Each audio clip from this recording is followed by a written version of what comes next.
incident ray. The incident ray will be appearing here like this. So this is the incident ray. This is the object,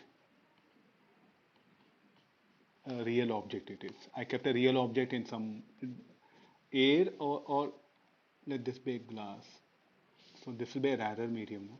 And this will be a denser medium. Now I kept an object. This is the curved boundary here. There's a particular thing is a curved boundary. Now let I1 be the angle of incidence. Then we'll go for corresponding the angle of refraction. Now the refracted ray will undergo refraction. Let it meet somewhere the axis at this particular point. Let it be I. And this particular thing is the normal. So now what is this one? This one is a normal. Fine. No, this is the incident ray, this is the refracted ray. So now as the ray moves from rare to denser medium, the ray should bend towards normal. So the angle made by the refracted ray with the normal will become the angle of refraction. Let it be I2. We'll have this assumption first. Okay, now this, the incident ray, the incident ray will make an angle with the optic axis. You can call this as axis or optic axis, whichever you prefer. The incident ray will make certain angle with the axis here. So let that angle be alpha. The refracted ray after refraction will meet the axis at point I. So where this will make an angle, let it be beta, and let this be gamma. Okay, let me call this as point P. This is M. What we are trying to do is like, this is mu1. Let me use this space for all the distances. I'll measure from the axis here, from this particular point P. And what all I consider this incident ray as the refracted ray, they are the paraxial. Means only for paraxial rays we are discussing. For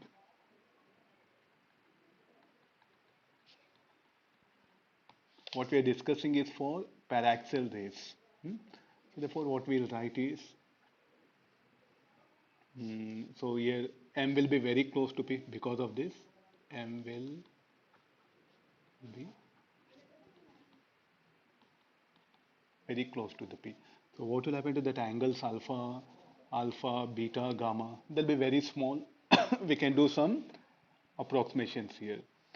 Now what we are discussing is for paraxial rays. This is the one basic condition.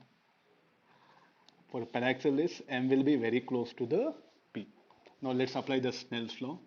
Applying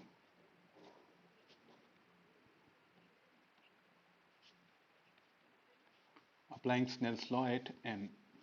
Then mu1 sin I1 equal to mu2 sin I2. Then for paraxial rays,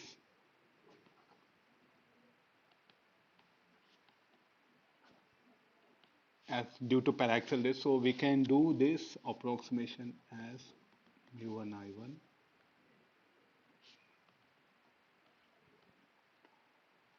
sin I1 will become I1, sin I2 will become I2.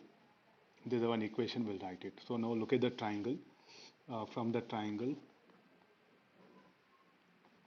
OMC, so what we can write, I1 equal to alpha plus gamma. From the triangle CMIMC,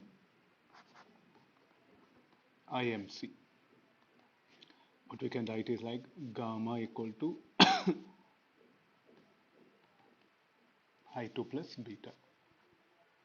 This triangle, look at here, triangle OMC, the sum of interior angles should be equal to exterior angle. This I1 is exterior angle, alpha and gamma will be interior angle. So therefore I1 I can write alpha plus gamma. This will be exterior angle, these two are interior angles. So gamma equal to I2 plus beta. So let's substitute these things. So here this is equation 2, equation 1. So put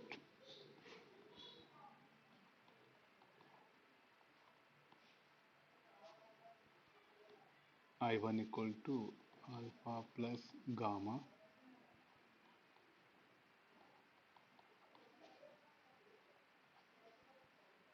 So this will become mu1 alpha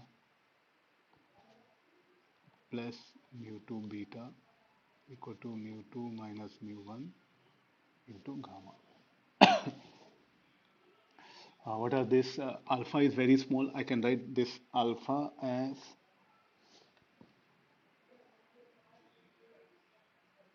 10 alpha,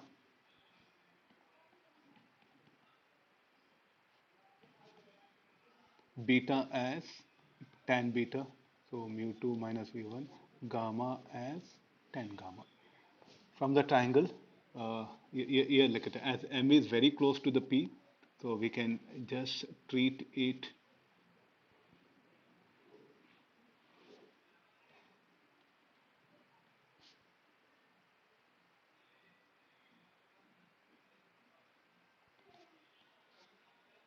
This is alpha, beta, this is gamma. These distances will indicate here.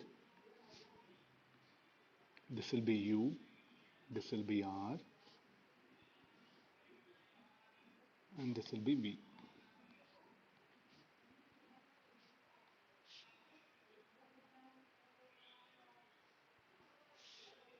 Object distance. All the distance I'll measure from the axis from the pole. What is P? P will call this as a pole.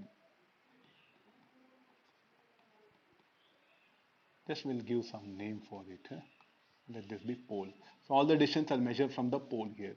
So object distance I'll measure here. And this is the radius of curvature of this surface. R is the radius of curvature. And the image distance is what? V. So here these quantities will be indicated here in this way. This is U. This is R.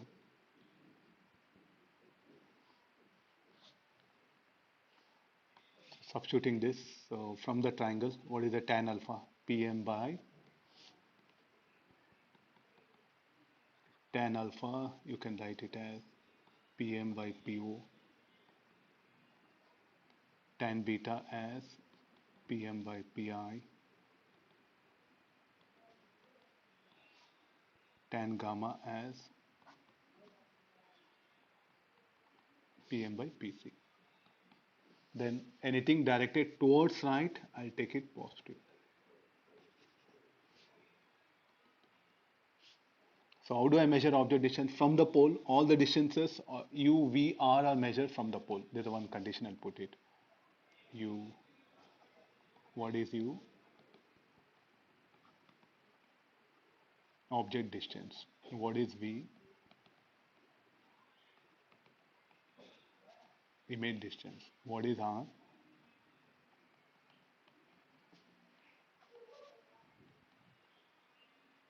Radius of curvature. All the distance I'll measure from the pole here. So let me write one more step. So this will become PO mu2 minus mu1 by PC. What is PO? PO will become object distance minus U. Why minus U? Because I should measure object. Object. This is a real object. We have kept it. Where the object? Object is in say some rare medium, and I'll measure the distance from here. No, so I'll measure distance opposite to the direction of incident ray. Any distances measured in the direction of incident ray should be taken as positive. This is the incident ray, no?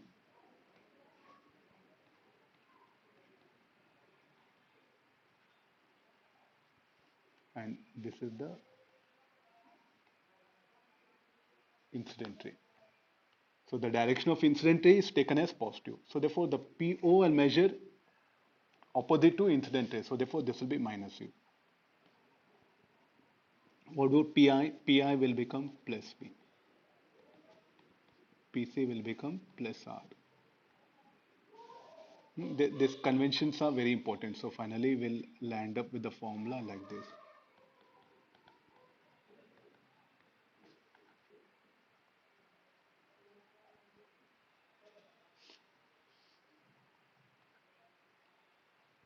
So what is mean by mu2, mu1? There's a formula what we derived. So to find out the location of where the image is formed, so we should use this formula. We know object distance, we know mu2, mu1, we know radius of curvature. Substitute, you'll get the image distance where that image will be formed here. So once, like if you look at the this one, so we should be aware of this particular formula.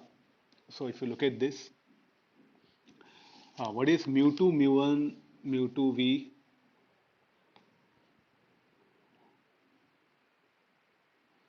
So what do you mean by mu2? This expression I'll rewrite in this way here. Refractive in Ri of medium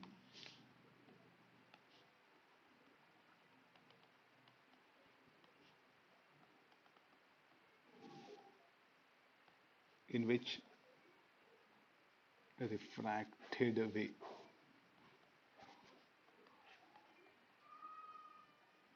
is present by, this is image distance. Then what do you mean by mu1? Refractive index of medium in which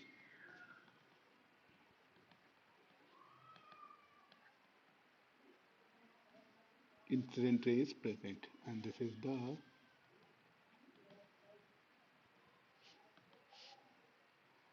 as usual, these things will be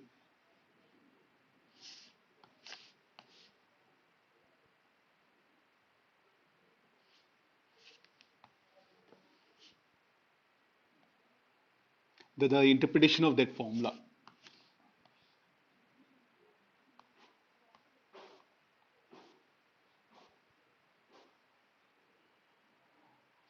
What do you mean by capital R?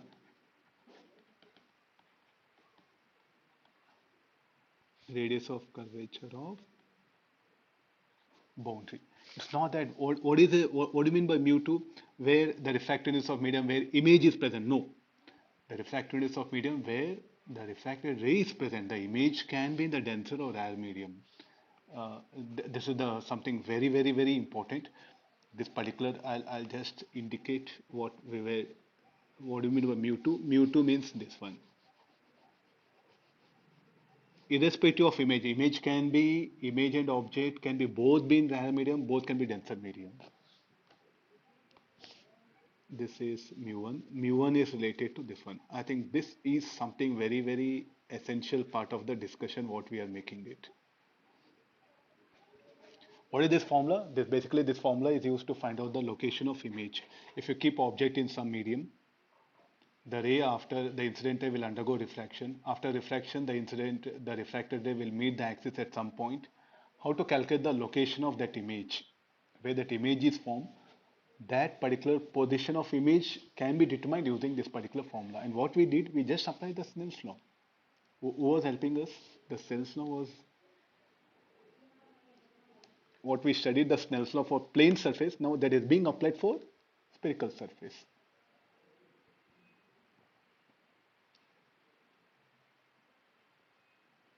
Okay, now you can ask few questions. So where we have kept object? Object is in error medium. We assumed it, and it is facing some sort of convex surface, no? And the image is formed. That's what our derivation is. What we did. Is it the discussion? This formula is it applicable in all the situations, or only for this particular condition? Means now the our primary concern is like, is it this a generalized formula or is it applicable only in few specific cases here? No, it is applicable in almost all the